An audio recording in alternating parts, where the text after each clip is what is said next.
పోలీసులకు సంబంధించి పోలీసు వ్యవహారాలకు సంబంధించి అరెస్టులకు సంబంధించి హైకోర్టు చాలాసార్లు వాళ్ళకి సంబంధించి వాళ్ళ మీద మీరు పెడుతున్నటువంటి కేసులు మీ సెక్షన్లకు సంబంధించి ఏంటి అంటూ కూడా మాట్లాడుతూ వచ్చింది. అయితే ఈసారి చట్టపరంగా చర్యలు తీసుకుంటామంటూ కూడా కోర్టు అయితే కొంత సీరియస్ అవుతూ వచ్చింది. దానికి సంబంధించి కొంతమంది పోలీసులకి సంబంధించి నోటీసులు ఇచ్చేందుకు కూడా హైకోర్టు సిద్ధమవుతూ తెలుస్తుంది. దాంతోపాటు మాజీ డీజీ ర్యాంక్ ఉన్నటువంటి ఆంజనేయులకు సంబంధించి అంటే అంశానికి సంబంధించి కూడా ఈరోజు మాజీ ఎంపీ ఉండవల్లి గారు కొన్ని సంచలన వ్యాఖ్యలు చేస్తూ వచ్చారు. ఆయన నాతో ఎంతో వ్యక్తిగతంగా మంచి అభిప్రాయం ఉన్నటువంటి వ్యక్తి, మేము ఎప్పటి నుంచో సన్నిహితులుగా ఉన్నటువంటి వ్యక్తి, ఆయన్ని అరెస్ట్ చేసి ఆయన్ని కూడా ఈరోజు జైల్లో పెట్టి ఈ రకంగా హింసించడం, ఈ రకంగా చేయడం అంటూ కూడా ఉండవల్లి గారు మాట్లాడుతూ వచ్చారు. సో ఈ కేసులు, ఈ అరెస్టులు, పోలీసులకు సంబంధించిన వ్యవహారాలు ఇవన్నీ చూస్తున్నప్పుడు పోలీసులు తమ పరిధిని దాటి చేస్తున్నారనుకోవాలా, లేదంటే రాజకీయ ఒత్తిళ్ల మీద రాజకీయ నాయకులు చెప్తున్నటువంటి అంశాలకు వాళ్ళు కూడా తలొగ్గే పరిస్థితి వస్తుందంటారా? బేసిక్గా పోలీసులు కొన్ని కేసుల్లో రాజకీయ ఒత్తిడిలోనైతే చివరకు వాళ్ళే బలవుతారు. కాబట్టి ఇప్పుడు ప్రధానంగా బహుశా అతను వర్రా రవీందర్ రెడ్డి ఎవరో కేసు ప్రధానంగా ఉన్నట్టుంది. ప్రధానంగా 8వ తేదీ అరెస్ట్ చేశారు, కానీ 10వ తేదీ చూపించారు. కోర్టు కూడా ఈ ఆర్గ్యుమెంట్ ఉంది కాబట్టి మీ సమాధానం చెప్పండి అనేది పోలీసులు చెప్పింది. వాళ్ళు కన్ఫర్మ్ మేము అవును 9వ అరెస్ట్ చేసామని చెప్పారు. కానీ నేషనల్ హైవేలో ఏదో మీడియా ఫుటేజ్ దొరికి 8వ తేదీ రికార్డ్ అయింది అది అరెస్ట్ అయినట్టుగా. కానీ ఇప్పుడు ఏమవుతుంది, నెంబర్ 1 8వ తేదీ అరెస్ట్ చేసి 2 రోజుల పాటు పెట్టుకుంటే అతన్ని మానసికంగా హింసించినట్టుగా కోర్టు భావిస్తుంది. అంతే కదా, 2 రోజులు ఎందుకు అనే చర్చ వస్తుంది. అతను అప్పుడు పోలీసులు అబద్ధం చెప్పారు కాబట్టి ఇప్పుడు ముద్దాయి ఏది చెప్తే అదే కోర్టు నమ్ముతుంది, ఎందుకంటే అతను చెప్పింది నిజం అవుతుంది. రెండో పాయింట్ ఏమవుతుంది, కోర్టుకి తప్పుదోవ పట్టించినట్టు. కోర్టు తప్పుదోవ పట్టించడం చాలా నేరం అవుతుంది. ఆ సమయంలో అధికారులతో బలైపోతారు. కోర్టు దేనైనా సహిస్తుంది, కానీ కోర్టుని తప్పుదోవ పట్టించడం, కోర్టుకి రాంగ్ ఇంటర్ప్రిటేషన్ ఇస్తే చాలా కాన్ఫికేషన్. అప్పుడు కోర్టు అదే చెప్పింది కదా, ఎదుర్కోవడానికి సిద్ధంగా ఉండండి అని.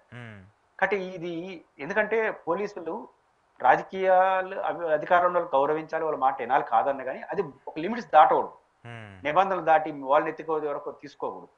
ఎప్పటికైనా ఆలోచించాలి. ఈ కేసులో అనుభవాలు దృష్టిలో పెట్టుకుని వ్యవహరించకపోతే ప్రభుత్వానికి నష్టం వస్తుంది. చాలా కోర్టు కేసులు, సుప్రీంకోర్టు ఇప్పుడు కొన్ని ఆంధ్రప్రదేశ్లో జరుగుతున్న విషయాలు చట్టపరంగా తప్పు చేసిన కూడా చర్య తీసుకోండి, కానీ ఏమని చెప్పింది, చాలా స్పష్టంగా చెప్పిన మాట ఏంటంటే కోర్టు ఒక కేసు లక్ష్మణ్ గారు, జస్టిస్ లక్ష్మణ్ గారు ఫ్రమ్ తెలంగాణ కోర్టు, మన ఈయనున్నాడు కదా తీర్మార్ మల్లయ్య కేసులో రాష్ట్రం అంతా తిప్పుతా ఉంటే మీరు రాష్ట్రం అంతా ఒక్క కేసు తర్వాత తిప్పడం కుదరదు. ఏదైనా ఒక కేసులో ఒక ముద్దాయిని అరెస్ట్ చేస్తే అతని పైన మల్టిపుల్ కేసులు కానీ నమోదైతే వాళ్ళందరినీ ఆ కేసులన్నింటినీ అక్కడే విచారించండి. మీరు ఈ కేసు అయిపోయిన వెంటనే ఇంకొక పీటీ వారెంట్ వేసి ఇంకొక 60 రోజులు, ఎందుకంటే 7 ఏళ్ళ లోపు జైలు శిక్ష పడే కేసులు 60 రోజులు బెయిల్ ఇచ్చేవారు. ఎక్కువ రోజులు పెట్టుకోవాలని ఒక కేసు అయిపోయినట్టు ఇంకో కేసు చేస్తే అది పౌర హక్కులకు ఇస్తామని చాలా స్పష్టంగా చెప్పింది. కానీ ఆంధ్రప్రదేశ్లో తిరుపతిలో ఒక రోజు, విశాఖపట్నంలో తీసుకొని తిరగతానే ఉన్నారు ఇంకా మళ్ళీ. ఇవన్నీ రేపు నిరూపితం అయితే ఎవరు బరేది, చెప్పిన వాళ్ళు కాదు, కేసు పెట్టిన వాళ్ళు బలవుతాడు. కానీ రూల్ పేపర్లో ఉండేది వాళ్ళ పేరు లేదా, మా పలానా వాళ్ళు చెప్పిన రాయలేరు కదా. కాబట్టి ఖచ్చితంగా నిబంధనలకు అతిక్రమించద్దండి, అధికారంలో ఉండే వాళ్ళ మాట వినండి, తప్పదు. మారిన పరిస్థితులు మనలాంటి వాళ్ళు మాట్లాడకపోయినా అది ఒక వాస్తవం. ఒక లిమిట్స్ దాటి మరి కాన్స్టిట్యూషన్ కి ఇబ్బంది పడిగా మీ తలకు తెచ్చుకునేట్టుగా వ్యవహరిస్తే మీకేనా వస్తుంది, పౌరులకు కూడా మంచిది కాదు.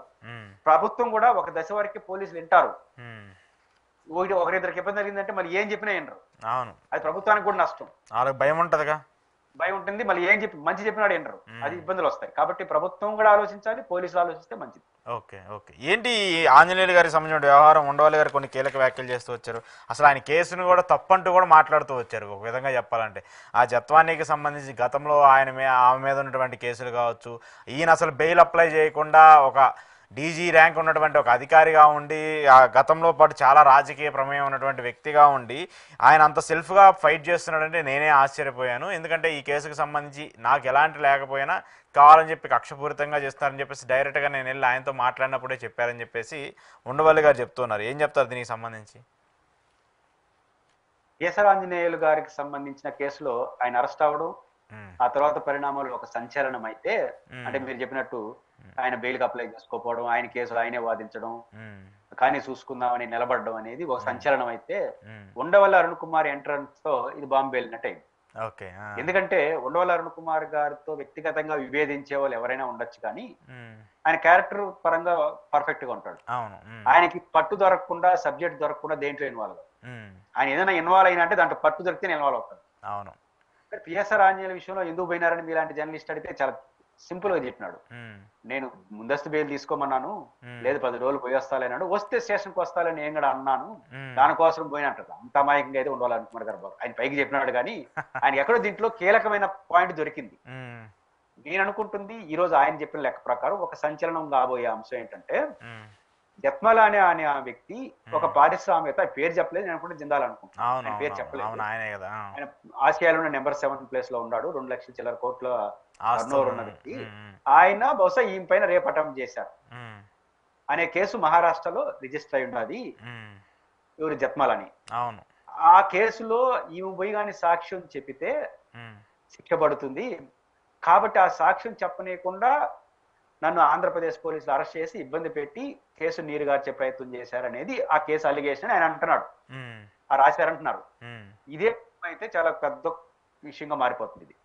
అదే ఉండాలంటే నేను తీసుకుంటున్నాను ఆ ఫైల్స్, పెద్ద ఇష్యూగా మారుస్తుంది చూడన్నాను. దాంట్లో నాకు అర్థమైంది, నేను కామన్ మ్యాన్ గా, మీకు కూడా ఒక అవగాహన ఉంటుంది జర్నలిస్ట్ గా. మహారాష్ట్రలో కేసు నమోదైంది, జత్మలాని సమ్ పారిశ్రామిక నన్ను రేపు అటెంప్ట్ చేశాడు, అది గుడ్.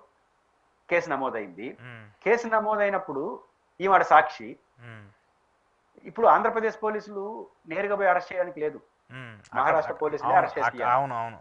ఒక కేసు ఉన్నప్పుడు ఈమె ఇక్కడ ఉన్నప్పుడు ఇక్కడ జడ్జికి గానీ ఇక్కడ జైలర్కి గానీ ఒక లెటర్ పెడితే ఆమె, పలానా రోజు నాకు వాయిదా ఉంది మహారాష్ట్రలో, నేను దానికి ఆన్సర్ చేయాలి, కేసులో వాదన ఇచ్చారు, నేనే విక్టిమ్ అని అంటే, లేదు నువ్వు ఎన్నే ఉండు 14 రోజులు అంటుంది కోర్టు, అనడానికి లేదు. ఒకటి. 2, అక్కడ లాయర్ ఉంటాడు కదా, జత్మనే లాయర్, ఆ కేసు మా ముద్దాయిని వాళ్ళని ఆంధ్రప్రదేశ్ పోలీసులు అరెస్ట్ చేస్తున్నారు కాబట్టి సాక్ష్యానికి రాలేదు, మీరు ఆదేశిస్తే ఆమె వస్తుందంటే ఇమీడియట్ గా ఆదేశిస్తారు. ఎందుకంటే కోర్టులకే ఉంటాయి కదా అనుబంధాలు, విచారణ చేసినప్పుడు ఎవరైనా విచారిస్తారు, ఒకవేళ కాకపోతే ఆన్లైన్ లో విచారిస్తారు. ఇవేమి జరగలేదంటే అసలు ఆ కేసు ఉందా లేదా మహారాష్ట్రలో, ఆ కేసు ఉంటే ఏమైంది, నిజానికి ఆ రోజు వాయిదా, నిజంగా ఆ కేసు లేకపోతే ఇలిసిన ఎఫ్ఐఆర్ తప్పవుతుందా? ఆ కేసు ఎందుకు నన్ను అరెస్ట్ చేసి తీసుకొచ్చారంటే, ఆ కేసులో నేను సాక్ష్యం చెప్తానని, ఫలానా వ్యక్తికి శిక్ష పడుతుందని, అంతే కదా. మరి ఆ కేసే లేకపోతే నువ్వు అబద్ధం చెప్పినట్టు అవుతుందా? కాబట్టి ఖచ్చితంగా ఈ కేసు మహారాష్ట్రలో ఉండవల్లి అరుణ్ కుమార్ గారు సేకరించే ఈ సమాచారం రాష్ట్రంలో ఒక పెద్ద బాంబు వెళ్ళినట్లు అవుతుంది, పెద్ద సంచలనం దారితీస్తుంది. ఈయన దానికి తోడు ఒక సీరియస్ ఆరోపణ ఏం చేశారు, వీళ్ళిద్దరికి మధ్య లింక్ ఆడుందంటే మార్గదర్శి ఉన్నట్టుంది. ఈ మార్గదర్శి కేసు అప్పుడున్నప్పటి నుంచి నడిచింది, కాబట్టి ఎవరైతే ఈనాటికి వ్యతిరేకంలో అందరినీ ఇబ్బంది పెడుతున్నారో ఇంకొక బాంబు పేల్చినాడు. కాబట్టి ఈ మార్గదర్శి కేసు ఆయన ఎంత దూరం వెళ్తాడు, కాబట్టి ఇదొక పాయింట్. రెండోది, ఆయన వ్యవహరిస్తున్న తీరు, ఏం జరిగిందో మనకు తెలియదు కానీ ఈయన మన ఆంజనేయులు గారు వ్యవహరిస్తున్న తీరు ఎట్లుందంటే, నేను బెయిల్కి అప్లై చేయను, ఎవరన్నా తమాషా ఏంటంటే నాకు ఇంకోటి కూడా అర్థం కాలేదు, నేను లాయర్ కాదు కానీ ఈ కేసులో ఈయన సహనిందితులకి అంతా ముందస్తు బెయిల్ వచ్చేసింది. ముందస్తు బెయిల్కి ఎలిజిబిలిటీ ఉన్న సహనిందితులు ఉన్నప్పుడు ఈయన కూడా అరెస్ట్ అయినా బెయిల్ ఇచ్చేయాల్సిందే కదా. నాకు అర్థం కాదు, ఆ కేసే అర్థం కాదు.